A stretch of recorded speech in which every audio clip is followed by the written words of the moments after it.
Louvado seja nosso Senhor Jesus Cristo.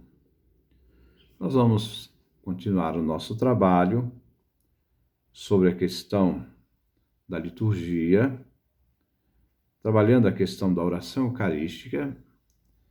Vamos trabalhar agora depois da aclamação da Assembleia, quando o presidente da celebração diz: "Eis o mistério da fé". Nós vimos que essa é uma aclamação refletida de Paulo na primeira carta aos Coríntios, capítulo 11.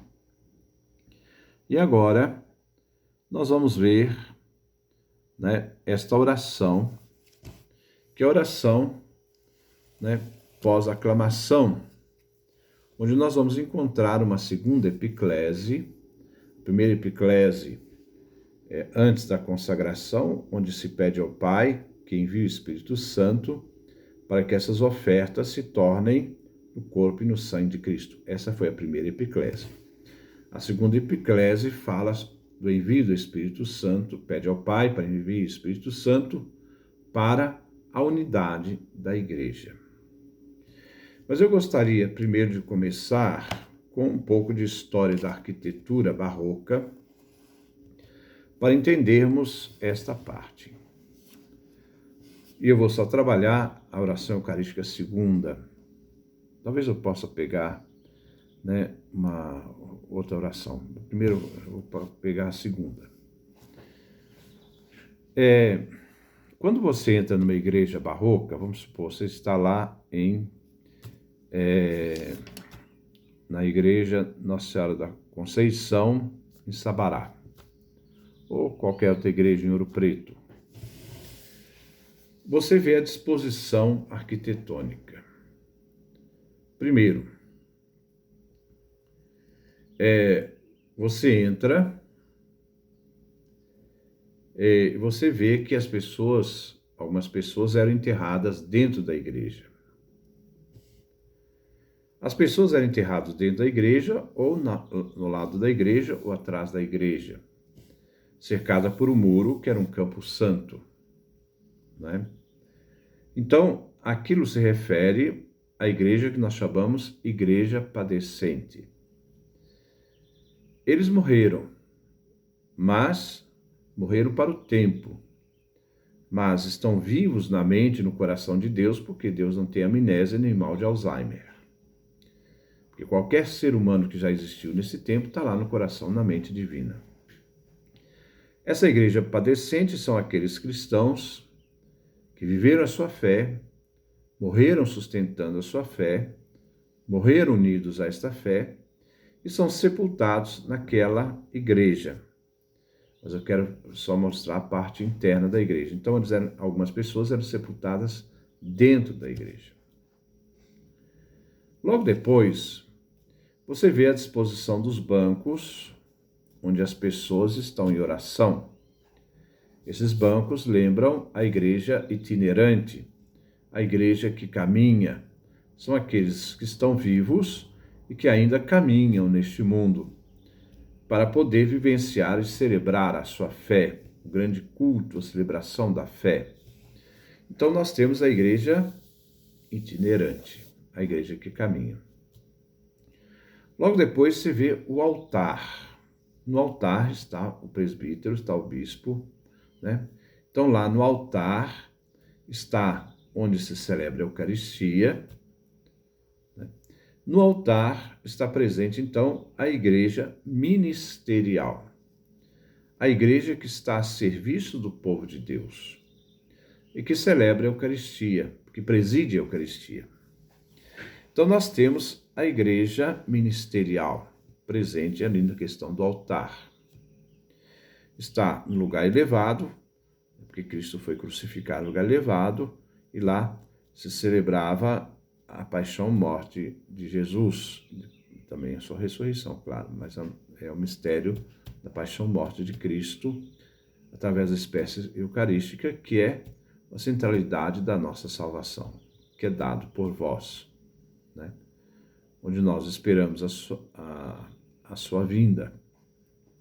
Então, a igreja ministerial. Depois nós vemos os altares laterais, os grandes altares atrás, né, do altar onde se celebra a Eucaristia, com os anjos, com as imagens dos padroeiros e tal. Ali nós temos a igreja triunfante, né? Então, a arquitetura barroca mostrava a igreja como um todo, uma unidade. Todos eram igreja. Todos formavam a igreja. Daqueles que viveram, daqueles que vivem, daqueles que estão nos céus. Então a igreja é uma unidade. A igreja padecente dos mortos, a igreja itinerante daqueles que caminham, a igreja ministerial daqueles que celebram a Eucaristia, o mistério central da salvação, e a igreja triunfante daqueles que já estão no céu. É diante disto que nós podemos pensar essa unidade da igreja. O texto da oração segunda começa dizendo assim: celebrando, pois, a memória, após a aclamação, o presidente da aclamação diz: celebrando, pois, a memória da morte e ressurreição do seu Filho, que é o mistério central eucarístico, nós os oferecemos ao Pai. Então, aquilo que é celebrado é oferecido ao Pai, porque ele é o princípio e fim de toda obra de santificação, de toda obra da salvação. O pão e o vinho, o cálice da salvação. É uma entrega do próprio Cristo, presente real na Eucaristia, que é ofertado ao Pai. E vos agradecemos. A palavra agradecer, Eucaristia. Vos agradecemos porque nos tornastes dignos de estarmos aqui na vossa presença e vos servir. A comunidade, em ação de graças, quer agradecer por estar presente naquela Eucaristia que está sendo celebrada pelaquela comunidade orante, a comunidade da fé, de fé. Logo em seguida, vem então a segunda epiclese. Então se pede ao Pai, e nós explicamos quem? Ao Pai. Que nós, que estamos ali celebrando, participando do corpo e sangue de Cristo, do mistério da nossa salvação, sejamos reunidos pelo Espírito Santo num só corpo.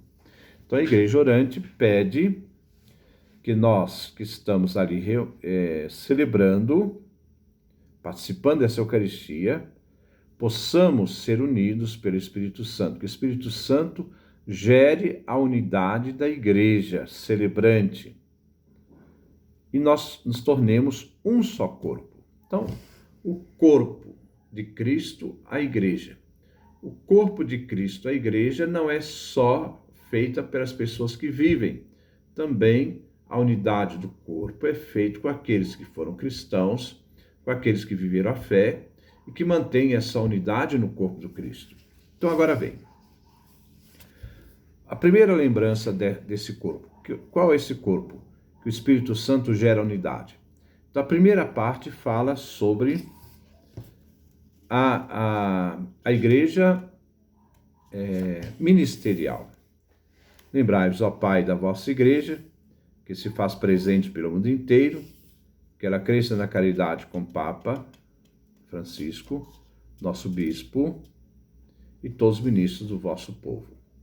Então, a primeira, se pede a unidade da igreja, que o Espírito Santo, porque o Pai mande o Espírito Santo para que a igreja se torne una, seja uma igreja da unidade, e quem gera a unidade é o Espírito Santo. Então, se pede, primeiro, para essa unidade, a igreja ministerial, aquela que preside a Eucaristia. Depois, a súplica à igreja padecente. Lembrai-vos também dos nossos irmãos e irmãs que morreram na esperança da ressurreição e de todos que partiram desta vida, acolhei junto a vós na luz da vossa face. Também o Espírito Santo gera unidade com a igreja, não só com a igreja ministerial, mas também a unidade é feita com a igreja padecente. A igreja padecente, ela deve manter esta unidade com a igreja que celebra. Então, nós não podemos deixar de lado aqueles que morreram, porque eles também são igrejas, formam a igreja, a igreja padecente, e com eles também o Espírito Santo é chamado a gerar unidade. A unidade da igreja é feita numa realidade, numa unidade cósmica.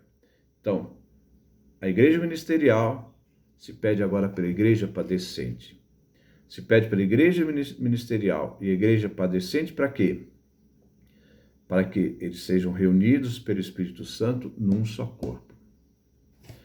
Logo em seguida, e diz assim: e nós os pedimos, tende piedade de todos nós.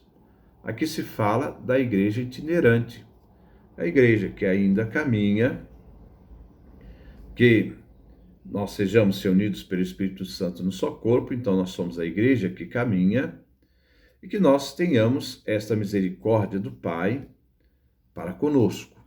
Então, essa realidade que nós devemos, então, ter em mente de que o Espírito Santo gera unidade também da igreja itinerante, a igreja que caminha. Isso implica, então, a misericórdia divina para aqueles que caminham. Depois diz: e dai-nos participar da vida eterna com a Virgem Maria, Mãe de Deus, com São José, seu esposo, os santos apóstolos e todos que neste mundo vos serviram, isto é, que já morreram, a fim de vos louvarmos e glorificarmos por Jesus Cristo, vosso Filho. Agora vem. Então, agora é a súplica à igreja triunfante, né? Que também fazem parte da igreja. Então, se faz então a súplica à igreja triunfante, né? Dá-nos participar da vida eterna, a vida eterna com aqueles que já participam dessa vida eterna, a igreja triunfante, isto é, a Virgem Maria, São José, os apóstolos, todos os que serviram ao Pai neste mundo, né? Por que essa realidade? Por que pedir para que o Pai, que nós sejamos reunidos pelo Espírito Santo no só corpo? Aqui vem, né? A fim de que, né? De vos louvarmos e glorificarmos. Todos são chamados a louvar e glorificar ao Pai. A igreja ministerial, a igreja padecente, a igreja itinerante e a igreja triunfante, a igreja que já está na glória.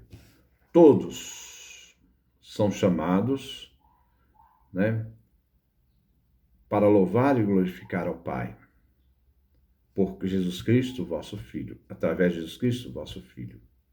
E tudo isso é feito quando o Pai envia, nos faz participar desse Espírito Santo, né?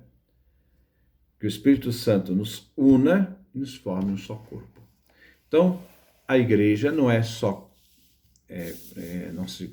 na igreja orante, ela não se reduz simplesmente à igreja itinerante. É toda a igreja. O Espírito Santo gera unidade dessa toda a igreja. Toda a igreja significa o quê? A igreja ministerial, a igreja padecente, a igreja itinerante, a igreja da glória. Isto é, a igreja triunfante, aquelas que já estão no céu. Então, esta é a ação dessa unidade. Então, tudo isso nós realizamos, tudo isso é feito para louvar e glorificar ao Pai, numa unidade de todos são chamados a essa unidade, através de Jesus Cristo, vosso Filho, cuja Eucaristia, cujo corpo e sangue foi consagrado. E depois vem a doxologia final, mas nós vamos deixar essa doxologia final para o nosso próximo encontro. Então, se você olhar, né, outras orações eucarísticas, né, você vai encontrar também, vamos pegar a oração eucarística quinta, que diz assim: recordamos ao Pai neste momento a paixão de Jesus nosso Senhor, sua ressurreição e ascensão. Nós queremos a vós oferecer este pão que alimenta e dá vida, este vinho que nos salva e dá coragem. Se oferta ao Pai o sacrifício que foi oferecido, né, todo o mistério da nossa redenção. Logo em seguida, diz: E quando recebemos pão e vinho, o corpo e sangue de Jesus oferecidos, o Espírito una no seu corpo. Então agora é o Espírito que vai fazer a unidade da igreja. Se suplica então ao Pai. O Espírito nos una no seu corpo para sermos um só povo em seu amor. Depois então ele fala, né? Protegei vossa igreja, que caminha do estado do mundo rumo ao céu, cada dia renovando a esperança, chegar junto a vós na vossa paz. Então há uma súplica pela igreja. Essa igreja que se suplica ao Pai pela igreja, essa igreja que é unida através da ação do Espírito Santo, que gera a unidade da igreja. Então agora vem, dai ao Santo Padre, o Papa Francisco, ser bem firme na fé e na caridade, ao bispo, que é bispo desta igreja, muita luz para guiar o seu rebanho. A igreja, então, neste caso aqui, né, a igreja ministerial. Esperamos entrar na vida eterna com a Virgem Maria, Mãe de Deus, com os apóstolos, todos os santos, na vida que souber amar Cristo e seus irmãos. Então, a súplica e a expectativa daqueles que celebram de participar da igreja triunfante. Depois, a todos que chamastes para outra vida, na vossa amizade, aos marcados com o sinal da fé, abrindo vossos braços acolheios, que vivam para sempre bem felizes, no reino que para todos preparastes. A igreja padecente, o Espírito Santo gera a unidade dessa igreja, todos.